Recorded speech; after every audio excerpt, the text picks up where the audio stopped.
My people, this case has shown a total systems failure. Every arm of the Nigerian state was compromised. The president at the time, Yar'Adua, did not know anything about the contract.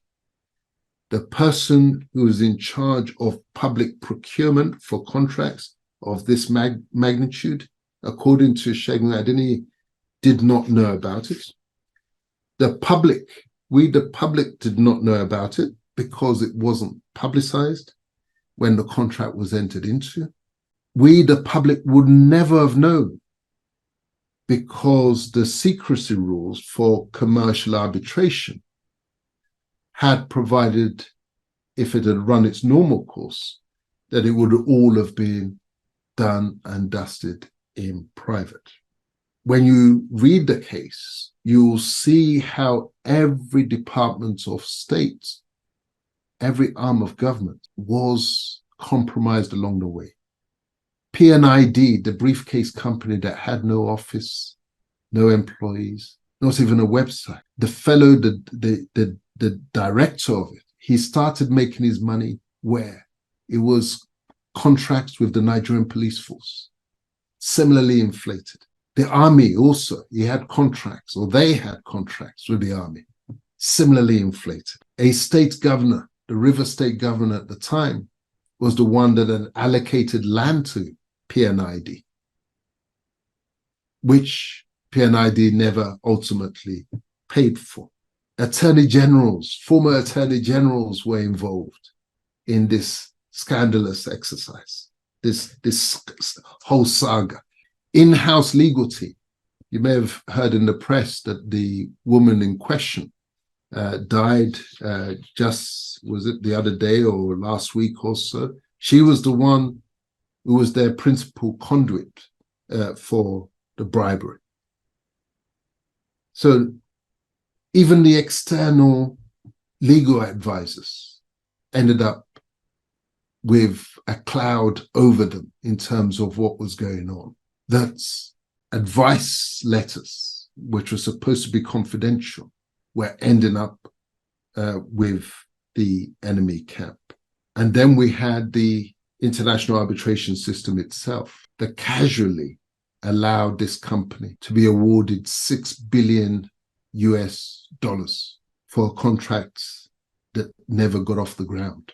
And they had got to the point of rejecting our submissions as to why this contract should not be enforced. We were saved by just the skin of our teeth. The conclusion is this. You see, we have a country, or we've been handed a country, Nigeria, which belongs to everybody. But the problem with something that belongs to everybody is it belongs to nobody. You remember the line that Buhari used in his campaign? I belong to everybody, I belong to nobody. That is Nigeria. Because it belongs to everybody and nobody in particular, it is open season for all sorts of crooks and unprincipled people. They're the ones who will be screaming one Nigeria with the loudest voice. We have to, we can't just say the problem. What is the solution? This is where the Fatherland Group comes in, the work that we've been doing. We have to restore ownership. We have to. Nigeria is not owned by anybody in particular. It belongs to everybody. So nobody is really taking care. The ones who are driven by money and what they can get out of Nigeria, they are getting on with what they do. They're the loudest cheerleader for carrying on the way we are.